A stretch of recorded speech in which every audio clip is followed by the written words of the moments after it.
Salut zusammen, ich bin der Luzi und willkommen zu einem Infovideo. Wieso ein Infovideo?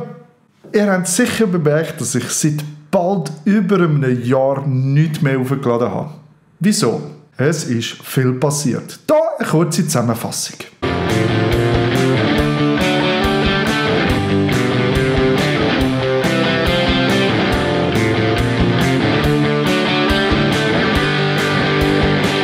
Also natürlich bin ich in dieser Zeit nicht untätig gewesen. Ich habe viele Projekte angefangen. Wie zum Beispiel, ich habe angefangen, einen dadaistischen Horrorfilm zu drehen. Hier ein kleiner Teaser.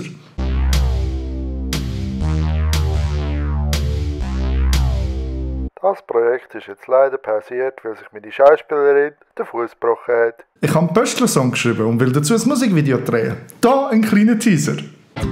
Von mir muss man doch keine Angst haben.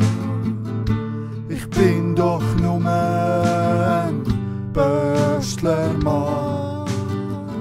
Ich habe mir etwas Grösseres gekauft, um nächstes Jahr ein Videoprojekt durchzuführen. Hier ein kleiner Teaser. Ihr fragt euch jetzt sicher. Digga, mach doch mal einfach etwas fertig, anstatt 100 Sachen anzufangen. Ich habe eine gute Antwort drauf. ADHS. Ja, aber ihr fragt euch doch sicher, was ist ADHS? Ich habe den Begriff zwar mal gehört, aber ich kann mir irgendwie nichts darunter vorstellen. Also, schauen wir mal in meinen Kopf rein. Digga, ich könnte auch wieder mal die Wohnung putzen und aufräumen. Manchmal frage ich mich, ob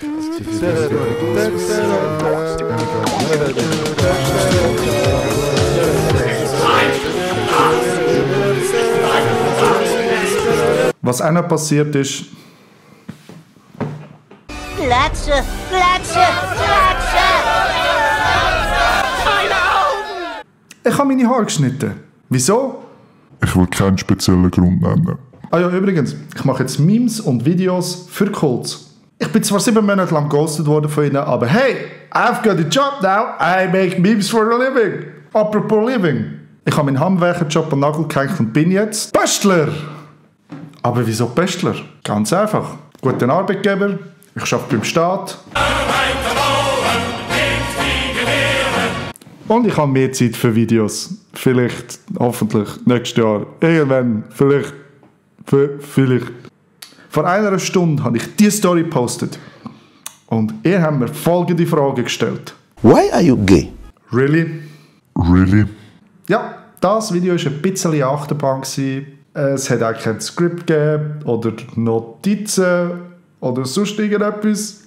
Aber ich könnt gerne auf den Abo-Button klicken. Ich habe nächstes Jahr ein paar geile Projekte, die ich raushauen will. Vielleicht, ich hoffe, schaut in die Beschreibung, dort ist mein Insta verlinkt.